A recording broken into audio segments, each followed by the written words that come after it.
Elisa Muntean, bonjour. Bonjour. Alors dites-moi, racontez-moi un souvenir de salon professionnel, d'un événement professionnel, pas forcément un salon d'ailleurs, qui vous a marqué, que ce soit il y a 10 ans, hier. Enfin... Alors, je peux vous parler d'hier Ah, et d'aujourd'hui. En fait, je reviens de Patrimonia, ouais, qui est un salon destiné aux conseillers de gestion patrimoine. ouais. Donc, on était toute l'équipe Club Funding. On présente notre nouvelle gamme de produits. Donc, c'était un salon très riche. Un salon très riche. Et un vieil événement, il y a 10 ans, où il s'est passé un truc un peu insolite, un peu absurde, non, c'est... Alors, c'est pas vraiment un salon, mais dans mon ancienne vie, dans la finance beaucoup plus traditionnelle, Ah, j'ai un souvenir d'un séminaire à Miami. mhm. Où vraiment je commençais ma carrière et je pense que la taille de ma chambre d'hôtel était 3 fois plus grande que mon appartement à Paris. Et j'en garde un souvenir ému.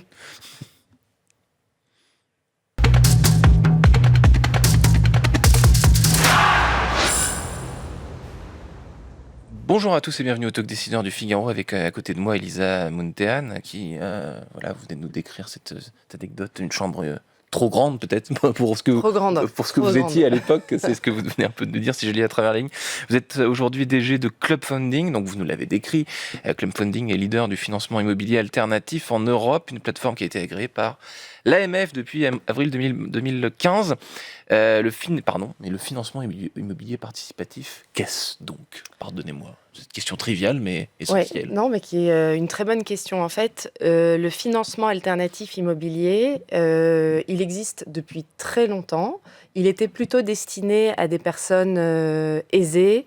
C'était structuré sous forme de ce qu'on appelle des club deals, c'est-à-dire que quand une banque n'intervenait pas sur une opération immobilière ou intervenait partiellement pour financer 50%, pouvait se structurer un club un peu d'investisseurs. Et donc, c'était destiné plutôt à des personnes À l'élite. à l'élite, à des personnes assez fortunées, connectées, qui étaient invitées à participer à ces clubs C'était deals. une sorte de off-market pour l'élite, dans une certaine De mesure. l'investissement, exactement. Et comme d'ailleurs beaucoup de solutions d'investissement qui restent, et d'épargne, qui restent proposées simplement à une élite, nous... C'est le fameux syndrome du ticket d'entrée dans un fonds, c'est Exactement. forcément 100 000. 100 000. Ouais. Nous, notre conviction, c'est de dire on va réussir à rendre accessible au plus grand nombre. Donc, rendre accessible, c'est bien évidemment le ticket, comme vous venez de dire. Donc, nous, Et donc combien? sur notre plateforme, on peut investir à partir de 1 000 euros. Ok. Donc, c'est le ticket, mais pas que. C'est aussi la pédagogie. C'est aussi expliquer le rendement associé, le risque associé, les garanties qu'on prend pour préserver les intérêts de nos investisseurs. Donc, c'est énormément de pédagogie qu'on fait auprès d'une base de 50 000 investisseurs, ce qui prouve qu'aujourd'hui, ces solutions d'épargne alternatives peuvent être accessibles au plus grand nombre. La pédagogie autour de ça, est-ce que c'est pas un peu rare aujourd'hui? Parce qu'on voit des tas de pubs sur des solutions d'investissement, on est sans cesse sur les réseaux sociaux, on voit défiler des influenceurs ou des footballeurs stars qui nous poussent à investir dans tel ou tel produit financier sans aucune pédagogie pour le coup. Est-ce que la pédagogie sur ce genre d'investissement un petit peu, j'allais dire moderne, vous me dites que ça date pas d'hier, mais est-ce que c'est rare la pédagogie sur ce sujet particulier? Elle n'est pas rare, mais il faut qu'elle s'adapte aux besoins et aux moyens de communication de l'investisseur. Nous, on a décidé d'avoir un modèle hybride. On est une plateforme, donc si vous voulez investir chez nous, vous pouvez ne parler à personne. Vous pouvez le faire la nuit, quand vous êtes en voyage, investir 1 000 euros de manière complètement digitale et sur tous les produits qu'on propose. Mais si vous avez envie d'être conseillé, on a aussi une équipe. Il y a des vrais gens. Voilà, il y a des vrais gens. Donc, comme tout le monde, on publie des articles sur notre blog, on fait des vidéos, mais il y a aussi des vrais gens. Et je pense que c'est important, il faut s'adapter. Et nous, on a une base investisseur qui est extrêmement diversifiée en termes de profil. Parce qu'à partir de 1 000 euros, effectivement, 1 000 euros est une somme, mais c'est pas 100 000. C'est-à-dire que si je veux investir 100 000 euros auprès d'un fonds d'investissement ou qu'importe, c'est qu'on est assuré, entre guillemets, d'avoir des gens aguerris qui n'ont pas besoin, pour le coup, de pédagogie. C'est un peu la différence. Oui. En tout cas, qui devrait l'être. Oui. mais qui ont moins besoin de pédagogie. Nous, parfois, on propose aussi des produits qui n'existent pas forcément sur le marché. Ah, par exemple. Donc, on propose des produits structurés. Ça fait partie de notre stratégie de diversification de produits, au-delà de la dette privée immobilier. Mais on les propose, alors le produit structuré, tous les banquiers en proposent, mais nous, on les propose d'une manière différente, c'est-à-dire en nominatif pur. On n'a pas besoin d'ouvrir de contrat d'assurance vie, pas besoin d'ouvrir de compte titre. Et donc ça aussi, il faut l'expliquer. Les gens sont un peu surpris, ils se disent « Ah mais attendez, mais moi je l'ai fait avec mon banquier, c'était pas la même façon de faire. » Il y a plus de process, donc il y a moins de process, donc les gens sont presque inquiets qu'il y ait moins de process en gros. Exactement. C'est ça. Exactement. C'est un peu paradoxal, c'est vrai. Ça rassure. Ça rassure le banquier un peu lent parfois, mais ça agace aussi au bout d'un moment. Et donc notre idée, c'est de simplifier, mais ça va avec énormément de pédagogie. Énormément de pédagogie, et ça c'est votre métier. Vous disiez, avant vous travailliez donc en banque d'affaires, donc avec des process aussi, j'imagine. Comment est-ce que vous avez basculé, enfin pourquoi vous et Club Founding? Qu'est-ce qui a plu à cette société? Qu'est-ce qui vous a plu vous? Enfin, racontez-nous ce crush professionnel. Alors, je pense que ce qui m'a plu et ce qui a plu à Club Funding, c'est nous, ce qu'on veut être, c'est un trait d'union entre la finance qu'on peut appeler alternative, nouvelle, plus moderne, et la finance traditionnelle. Il ne s'agit pas de tourner le dos à ces process de la finance traditionnelle. Et d'ailleurs, comme vous l'avez dit, on est régulé par l'AMF, on a des nouveaux agréments, on est régulé par l'ACPR également. Donc, c'est la façon de présenter qui est différente. C'est la façon de présenter, mais le savoir-faire, les codes, la réglementation, la rigueur, la sélection, elle est la même. Moi, j'ai commencé dans une carrière premièrement dans un Big Four, dans une institution très institutionnelle, ensuite une société d'investissement cotée. Vous avez coché des cases. Voilà, qui, m'ont fait découvrir un monde. Moi, je venais pas du tout de ce milieu financier. Moi, je venais d'une famille universitaire. Ça n'a vraiment rien à voir. Donc, moi, la pédagogie financière, c'était important pour moi de découvrir tout ce milieu-là. C'est une rigueur de travail. C'est apprendre à travailler dans un environnement réglementé. Donc, moi, j'avais coché toutes ces cases-là. Mais bon élève. Très bon élève. Trop, peut-être, parfois. Et j'ai voulu peut-être m'encanailler un peu dans cette nouvelle façon de voir la finance et surtout se dire, ce monde que moi j'ai découvert, il est important que ça ne reste pas un monde élitiste, que ça ne reste pas un monde où on se dit, mais en fait, ça, c'est pas vraiment pour moi. Faire fructifier mon épargne, non, mais ça, c'est pour les autres, c'est pas pour moi. C'est un vrai outil d'émancipation. Le fait d'épargner, de pouvoir faire fructifier son épargne. Et donc, j'ai trouvé cette mission très intéressante. Et aussi, simplement à titre personnel, j'avais envie d'avoir plus d'impact. Alors, pas au sens noble du terme. Malheureusement, je suis ni médecin, ni prof. Il y a du sens de l'impact dans la finance, si vous voulez. Il y a cette espèce de syndrome, le fameux sens au travail, le fameux sens de l'investissement, la fameuse responsabilisation de l'épargne, une épargne responsable, etc. C'est des choses qu'on entend de plus en plus en réalité. Donc il y avait ça, il y avait cette mission de l'entreprise et aussi de rejoindre une entreprise qui, à cette époque-là, une entreprise en pleine croissance, qui était une start-up, alors que maintenant on peut être qualifié de scale-up.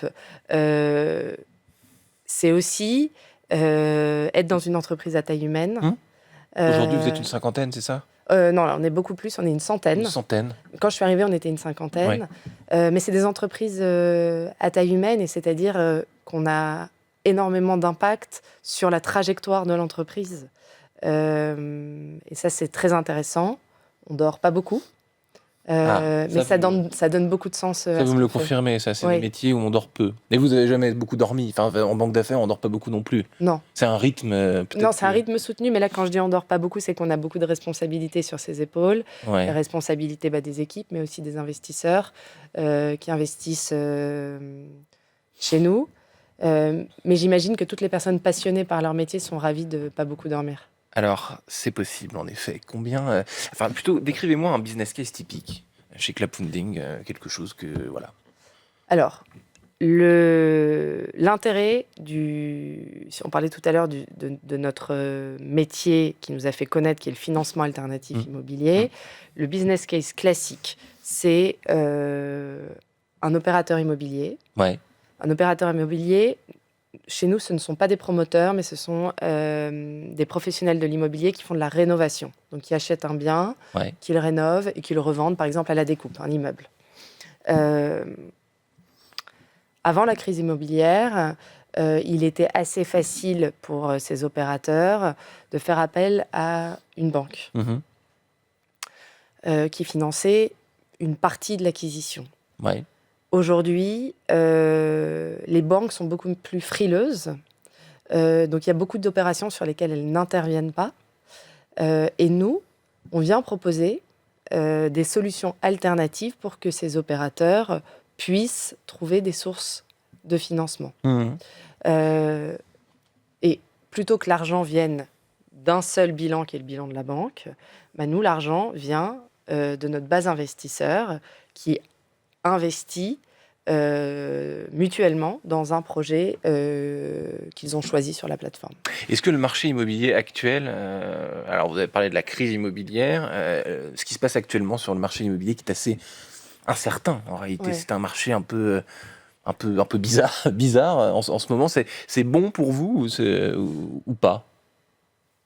C'est les deux. Le côté incertain, Ouais. est-ce que c'est En quelque fait, chose qui vous propulse l'incertitude, ou le pas trop, marché quoi? immobilier, finalement, il reflète l'ambiance sur tous les marchés Les inquiétudes. actuellement, les inquiétudes, Mmh. que ce soit les marchés cotés comme les marchés non cotés, l'incertitude politique, l'incertitude géopolitique. Et ça, du côté des investisseurs, il y a un peu le réflexe du bas de laine. Oui. On n'a peut-être pas forcément envie de se lancer dans un nouveau type d'investissement quand on ne sait pas de quoi sera fait le lendemain. Donc, C'est le stand-by en gros. Exactement. Ouais, on est prudent, quoi. Donc pour nous, de ce point de vue-là, ce qu'on en parlait tout à l'heure, ça demande encore plus de pédagogie, ça demande de rassurer, ça nous demande d'être créatifs, mais ce qu'on aime faire. Ouais. Donc on a lancé des nouveaux produits à capital garanti, par exemple, donc avec des rendements moins élevés, mais avec des formes de protection sur le capital. Vous, en ce moment, votre enjeu, en fait, si je vous écoute bien, c'est de rassurer les gens. Exactement. Oui. C'est de rassurer les gens et de leur permettre, quel que soit leur horizon d'investissement, l'époque qu'ils traversent, leur appétence ou non pour le risque, d'avoir des solutions. Et c'est pour ça qu'on a diversifié notre gamme de produits. Donc, comme vous le disiez avant, on faisait du financement alternatif immobilier. C'était 80% de notre chiffre. Ouais.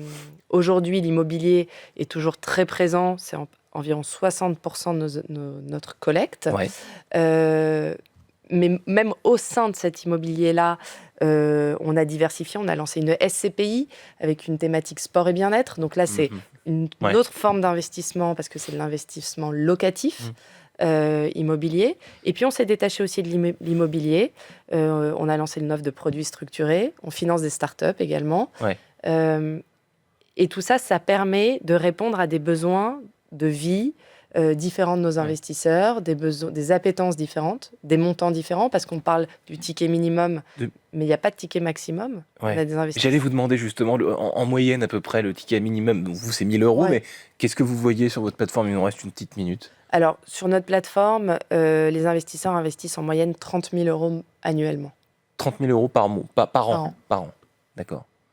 30 000 € par an. Et ce souci, vous disiez de diversification, vous direz que ça va durer, que c'est du long terme, cette envie d'être pas à la fois un seul Oui, c'est un peu le premier conseil qu'on donne à nos investisseurs, c'est de diversifier le sous-jacent, diversifier aussi géographiquement. On a ouvert un bureau à Madrid, donc on est exposé maintenant à l'Espagne.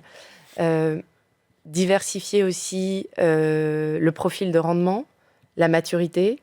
Donc oui, nous, c'est notre maître mot pour nos investisseurs. Et ce sera le mot de la fin. Elisa Muntean, merci d'être venue sur ce plateau. Donc vous êtes directrice générale de Club Funding et donc merci d'avoir répondu à mes questions. Merci beaucoup de m'avoir invitée.